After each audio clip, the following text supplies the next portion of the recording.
Okay, good morning. Welcome to Yeshiva YouTube Table Enabled. We're doing now Siman Kuf Aleph, number 101, Orach Chaim. Shesarach L'chavin B'chol Brachos, Shechel Yispal B'chol Lashon. You have to have kavanah in all the brachos, L'chachila, and you're allowed to daven in any language that you want, even in English, except we'll see Aramis, maybe not.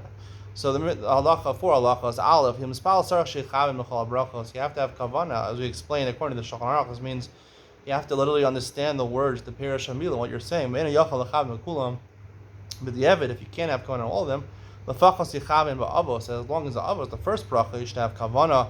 If you don't have kavanah avos, you have to go daven again, because even though apparently for the rest of davening kavanah is l'chadchila, for avos is liikuva haga. There must have ein chosher and b'shvil chesron kavanah shach b'chazara karavu shalichaven. Even the second time, we assume you're not going to have kavanah, so you're just going to be brachos levatolos. Now, the question can arise, nowadays, according to the Ramah, you can't have kavanah. Why are we davening in the first place? You shouldn't be davening. You're probably going to say brachos levatola. It's karav levadai. 95% chance you're not going to have kavanah, even perish amilim, even in avos. How could it be yotzei? Now, right, this Gemara, the Rush says that the avos is likuva. I think the Chaim Brisker talks about this more extensively. We'll have to understand this going forward. Actually, even daven nowadays, we expected is not to have kavanah. It's 19 brachos of atolos. You shouldn't daven in your heart, meaning think the words. You have to at least move your lips. It has to be audible enough that your own ears hear it. It shouldn't be loud that it disturbs other people. If you can't have proper kavanah by saying it quietly, then you could raise your voice. Right? We learn from Chana that a medaber al liba, she would speak quietly. So you're not supposed to raise your voice too much. That's only b'diavad. You'll let us speak higher when you're by yourself. When you're in public in a minyan, it's also asking the mitra tzibura. People daven very loud. It bothers other people. The Torah adds, a lot of people have this myth, especially in Haredi family. They'll daven out loud so their children will learn. They'll answer amen to all their brachos. So therefore, you can even do it loud because they're learning from it. So even the Chachila would be allowed. Rosh Hashanah Yom Kippur. Immediately, things of the day, the inyanim of the day, inyanim of the Yom. Rosh Hashanah Yom Kippur. Mutal Hashmiya Kol Mitzvila. Afilu B'tzibor. Rosh Hashanah Yom Kippur. Today's Hashir is actually given on Friday, before Rosh Hashanah is on Sunday. This would actually be given probably Sunday afternoon normally, which would be right about Rosh Hashanah, right around the time Shkia for Rosh Hashanah.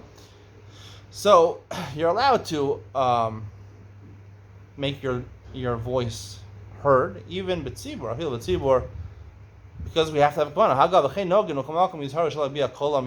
It shouldn't be too loud that you shouldn't really be mafriya. But the reason is we can't.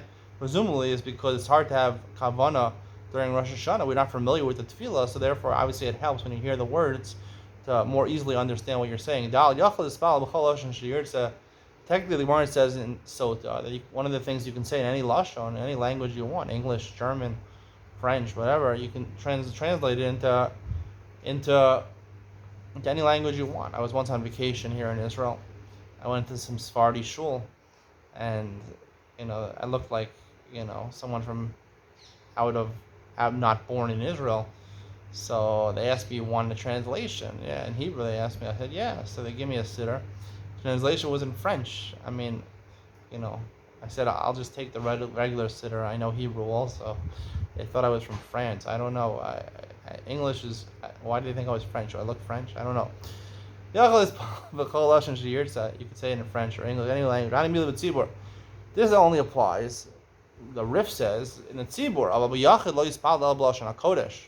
the reason being, the Mishnah Berurah explains, is when you're in a minyan, so HaKadosh, you're speaking directly to Hashem. When you're not in Yechidus, it's sort of like a malach, an angel, and a ministering angel is bringing your tefillah to Hashem, and ministering angels only understand Lashon HaKodesh, the Gemara says in Shabbos. Some say, right, the Tosfos there says in Shabbos, it's talking about when you're asking your personal bakashos. He talks about a civic case. He has a sick person in his house, or another tragedy. But something, the regular words of the Shemona Esrei, I feel Yachid Yachal Amar B'chol Lashon, even if you're by yourself, you can say in any language, because right, that the Malachim will understand in a different language. The Rush says, no, the only Gemara is only talking about Arami. Arami is the foreign language, right? Aramaic, Talmud Bavli. No one understands Talmud Bavli. You need the art scroll. So even the ministering angels don't understand Aramis. Every other language, all the other languages, I don't know how many languages there are in the world. There's 195 countries, legitimate sovereign countries around. So 195 languages, I don't know exactly. But every other language, except for Aramis. Now, I don't know what Aramis, if there is a present day Aramis. I don't know. I know there's a country, Armenia. I don't know if that's what they speak there. But anyway, this language of the Gemara, you shouldn't be speaking the Lashon of the Gemara to Hashem, because the Malachim for sure don't understand Aramis. That's what the Gemara says. Hope you enjoyed today's share. Stay tuned for Ian Talina. We talk more about why it's not a bracha levatala nowadays to daven Shemona Esrei. If the Ramah is assuming that we're not going to have kavanah the second time, we're not going to have kavanah the first time either, how could you risk saying 19 brachas levatalos? The answer, Ian Talina, coming up next.